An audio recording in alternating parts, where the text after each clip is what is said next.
Skytree!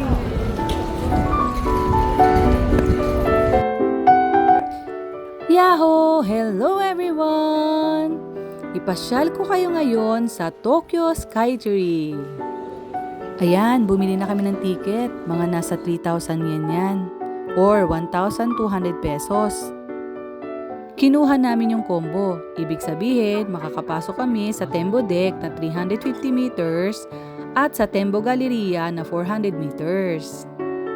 And we're here sa Tembo Deck na 350 meters or mga 70th floor kung ikukumpara sa building.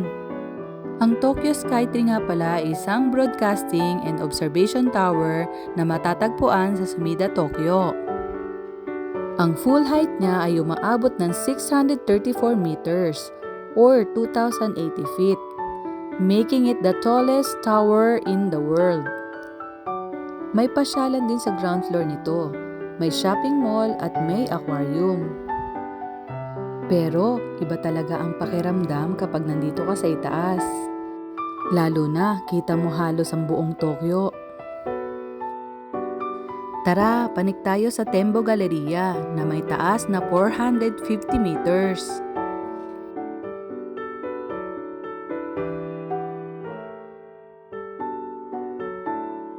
Paglabas mo ng elevator, makikita mo agad ang images at iconic scenes from Disney films. 100-year anniversary kasi nila. Bukod sa breathtaking view ng buong Tokyo, matutuwa ka rin sa mga cute na sketches from classic Disney movies. Kaya pag pumunta kayo ng Japan, huwag niyong kalimutang dumaan sa Tokyo Skytree. Thanks for watching everyone! Arigatou gozaimasu! God bless you all!